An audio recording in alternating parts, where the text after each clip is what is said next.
I never thought I'd be sitting here telling strangers about the way my own daughter humiliated me. I raised her, loved her, gave her every opportunity in life and, yet somehow, she turned into someone I barely recognize.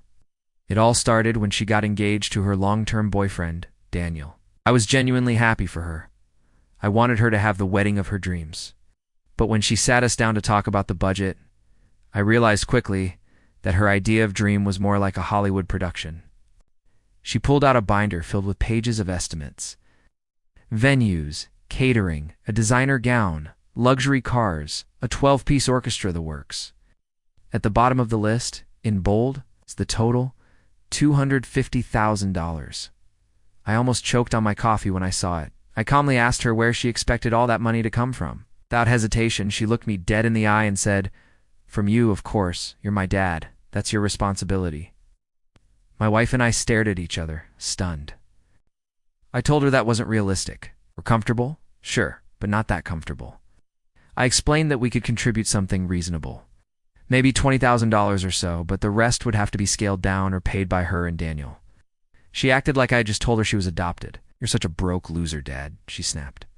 "All my friends' parents are paying for their weddings. What's the point of having parents if they can't give you what you want?" My heart sank, hearing those words come out of her mouth. For days, she gave us the silent treatment. Then, out of nowhere, I started getting texts from extended family and even coworkers asking what was going on. Turns out, my daughter had gone on Facebook and Instagram ranting about how her cheap father refused to support her special day. She wrote paragraphs, painting me as some miserly old man who abandoned his daughter. It wasn't just posts, it was public shaming. Now, she tagged me in some of them. "Imagine being raised by someone too selfish to give you a proper wedding," one post said. The comments section filled with strangers calling me horrible names, and I had to deactivate my accounts just to escape it. That's when I realized this wasn't just entitlement, this was cruelty. My own daughter had weaponized the internet to bully me because I wouldn't give her a blank check. I sat her down again, hoping for some kind of apology. Instead, she doubled down. "If you don't pay," she sneered, "you won't be invited to the wedding at all. Maybe Daniel's family will show me what real support looks like." And in that moment, something inside me broke. I wasn't just disappointed. I was done.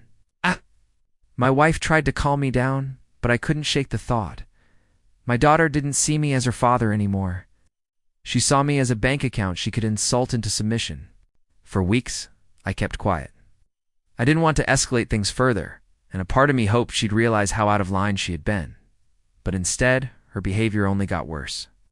Every time she spoke to me, it was either demands or insults. She started sending me links to luxury venues, saying things like, "This one is only $40,000, Dad. Stop being dramatic. You can afford it." It was as if she believed money just magically appeared out of thin air. Then came the public spectacle. She uploaded a TikTok mocking me, saying, "Here's what happens when you're stuck with a broke parent." She laughed, pretended to cry, and then showed pictures of wedding dresses, while her friends in the comments cheered her on. I felt humiliated all over again. I didn't even know how to respond anymore. I didn't recognize this girl. This wasn't the little girl I taught to ride a bike, or the teenager I stayed up with when she cried about her first heartbreak. This was someone greedy, shallow, and cruel. I sat down with my wife one night and told her, if this continues, I can't keep supporting her emotionally or financially. My wife, though heartbroken, agreed. She had seen the way our daughter had weaponized us. It wasn't just disrespect, it was abuse. Finally, one night, I confronted her again. I asked her, "Why are you doing this? Why are you treating me like an enemy?" She rolled her eyes and said, "Because you're embarrassing me. I told everyone I was having the wedding of the year, and now you're making me look like a fool." That was the moment I realized it wasn't even about love or marriage or family. It was about her image, her pride. She wanted a wedding to show off, not a marriage to celebrate. And then she said something that burned into my memory. "If you don't pay, then maybe you shouldn't be in my life at all." I stayed silent, but inside, something hardened. I'd been patient. I'd been generous. I'd tried to reason with her. But when she told me my worth as a father was based solely on how much money I spent, that night, I went to my desk, pulled out my will, and rewrote it. I had been planning to leave her a significant inheritance, the house and other assets, but in that moment, I decided no more. If my daughter saw me as nothing more than a wallet, then I'd make sure she understood what it felt like to be cut off from it. And with a heavy heart, I signed the papers disinheriting her completely. When I finalized the documents, I didn't feel relief. I felt sadness. But it was a sadness mixed with determination. I wasn't punishing her for asking for help. I was setting boundaries because she crossed every line of respect and decency. I decided not to tell her right away. Instead, I quietly stepped back. When she texted me more links to $10,000 flower arrangements, I simply didn't respond. When she posted another video mocking me, I ignored it. I wasn't playing her game anymore. A week later, she called me furious. "Why aren't you answering? Do you not care about my wedding at all?" Her voice was sharp, dripping with entitlement. I told her calmly, "I care about your marriage, not the show you're trying to put on." She laughed bitterly. "Marriage is about the wedding. Nobody cares about what happens after. People only remember the day. And I won't let you make me look cheap." Her words hit me like a punch. It was like she didn't even believe in the marriage itself, just the party. I finally told her the truth. "If you keep treating me like this, there won't be any money for your wedding, or for anything else in the future." There was a pause. Then she exploded. "Are you threatening me? You can't do that. I'm your daughter." I told her being my daughter means more than sharing DNA. It means respect, love, and family. "If you don't care about that, then you don't care about being my daughter." But she hung up on me after screaming, "You're dead to me." It was like a dagger, but I didn't waver. The next day she posted again on TikTok. This time she said, "Guess who's getting married without her broke father's help?" She posed in front of a wedding dress shop. The comments were filled with people hyping her up. I stayed quiet. But my wife saw the video and cried. She couldn't believe our daughter would drag us publicly like this, knowing it would humiliate us. That was when I told her, "Don't worry, she's not in my will anymore." My wife gasped. "You disinherited her." I nodded. I had to, otherwise she'd never learn. Maybe losing what she expected will make her realize the value of what she already has.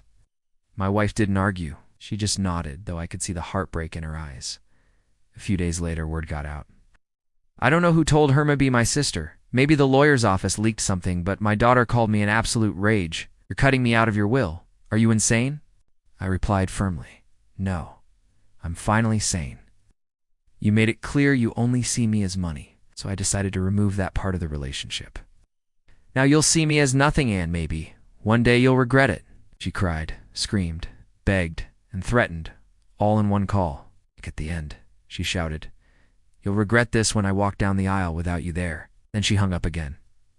My heart was heavy, but I stayed strong, because sometimes tough love is the only love left. The weeks leading up to her wedding turned into a circus. She kept posting flashy updates online, pretending everything was perfect. She filmed herself touring venues, trying on designer gowns, and flaunting sponsorships that looked more like favors from friends. But beneath the glossy videos, cracks started to show. My wife still had quiet contact with her, and she admitted that vendors were pulling out because deposits weren't being paid. She was trying to keep up appearances, but the reality was far different. One night, my wife received a tearful call from her. Our daughter whispered, "Mom, I don't have enough for the catering. They're threatening to cancel. Can you just ask Dad to cover this one thing, please? I can't let people know I'm broke." My wife looked at me with pleading eyes, but I shook my head. This wasn't about food. It was about enabling her. I whispered back, "If we help now, she'll never change." My wife reluctantly told her, "I'm sorry, honey, but we can't." The next morning, my daughter posted another video online. This one was different. She wasn't mocking me, she was venting. She told her followers that her toxic father was ruining her dream day, and that she had to fight for her happiness alone. The comments section was filled with strangers calling me heartless, selfish, even abusive.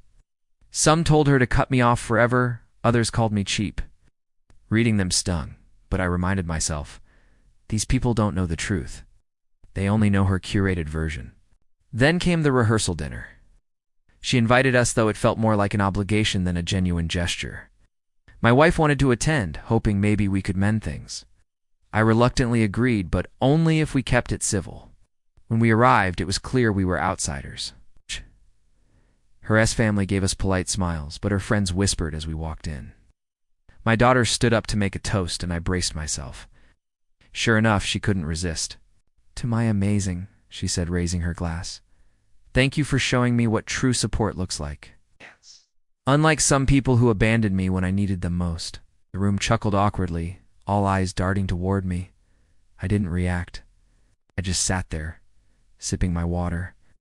But my wife's hands trembled in her lap. Afterward, she whispered, "I don't think she realizes she's pushing you further away." I nodded, she realized. But only when it's too late. The wedding day came faster than expected. We weren't invited to walk her down the aisle. In fact, she told us bluntly, "It'll look better if I do it alone. Independent, strong. People will admire me for not needing you." So we sat in the back, watching our daughter, radiant in her dress, walk by herself. It was beautiful, but also deeply painful. I felt both pride and sorrow, pride for the woman she could be, sorrow for the one she chose to be instead. During the reception, whispers spread quickly. Guests were talking about the budget issues, how the cake was half the size she'd promised, how the flowers were fake, how the dinner portions were cut down. The illusion was cracking. I overheard someone mutter, "Didn't her dad used to be well off? Why isn't he paying for this?" Another answered, "I heard he cut her off. Something about money drama." I turned away, pretending not to hear, but the sting was real. When the night ended, my daughter barely acknowledged us. No hug, no smile, just a cold nod. I realized then our relationship had truly changed, and there might be no going back. The wedding was over, but the fallout had only just begun. For the first week, my daughter flooded her social media with edited photos. She posted glamorous shots of the dress, the venue, and the magical day. But behind the filters, trouble was brewing. The first sign came when she called my wife late at night, her voice cracking. "Mom," she said, "the photographer won't release the pictures. He says we never paid the remaining balance." My wife looked at me, waiting for me to say something, stayed silent. A few days later, another call came. This time it was about the honeymoon. Apparently, the luxury trip she boasted about online was never fully paid for either. The resort canceled their booking. My daughter confessed they were sitting at home pretending to be abroad. It wasn't just embarrassing, it was humiliating for her. She had built her entire identity online around wealth and appearances, and now cracks in her image were obvious. Still, she blamed me. "If you'd just helped a little," she hissed at me, "none of this would have happened." I calmly responded, "No. If you had respected us, none of this would have happened. Money was never the problem, it was your attitude." She hung up, and I knew she wasn't ready to face the truth. Weeks passed, and then the inevitable happened. Her followers started to notice inconsistencies. They asked why her honeymoon pictures looked like stock images, why her dress looked different in real life than on her Instagram. Some even commented, "Are you lying about all this?" The backlash grew. She began losing followers. Brand sponsorships she once bragged about quietly cut ties. She posted a teary video claiming she was being bullied online. For the first time, she looked vulnerable, not glamorous. That vulnerability turned into desperation. She showed up at our house one evening, uninvited. Her eyes were red, makeup smudged, hair messy. She dropped her designer purse on the floor and said, "I need help. Please, I can't do this anymore." For a moment, my wife softened, reaching for her hand. But I held up my palm and asked, "Help with what? Paying off the debts? Covering the lies? Or learning how to respect people who love you?" She broke down. She admitted her new husband was furious. His family had discovered the financial mess she'd dragged him into. He'd started distancing himself, even talking about annulment. My daughter sobbed. "I ruined everything. Please, Dad, just fix it." But I couldn't just swoop in and save her. That would undo the lesson she needed most. "So," I told her, "I will not fix your mess, but I will guide you if you're ready to change. No more lies, no more using people. If you want forgiveness, you must earn it." She stared at me, stunned. For once, she didn't argue back. She just sat there, crying quietly. My wife wrapped her in her arms, while I sat across the table, wondering if this was the start of her redemption or just another performance. The night my daughter showed up, ashamed and broken, was a turning point. She had mocked me as a broke loser once, but now she stood on my doorstep with nothing. Her wedding had fallen apart, her debts were crushing, and her so-called friends had vanished. I told her directly, if you're staying here, you work. No free rides, no excuses. My wife was softer, but she agreed. At first my daughter complained that she wasn't made for ordinary jobs, but pride couldn't pay her bills, and slowly she realized she had no choice. I helped her get a cafe job. The same daughter who demanded a $250,000 wedding was now scrubbing counters and serving coffee. She hated it at first, but every shift humbled her. She began to see dignity in hard work, and for the first time in years, she seemed grounded. Still, I reminded her, forgiveness wasn't automatic. I had disinherited her for a reason, and words alone wouldn't change that. What mattered was action. And slowly, through tears, frustration, and effort, she began showing me she was serious. Her breaking point came one night when she admitted, "Dad, I'm sorry. I thought money made me better. I was wrong." For once, I believed her. I told her she wasn't back in my will yet, but she was on the right path. Her marriage collapsed, her image shattered, but she began rebuilding, this time on humility instead of entitlement. It won't erase the past, but for the first time, she's earning not only my trust, but her own self-respect. If you found this story as shocking and emotional as we did, don't forget to hit that like button. Let us know what you think in the comments. Was the father right to cut her off? Or did he go too far? Of course, make sure to subscribe for more.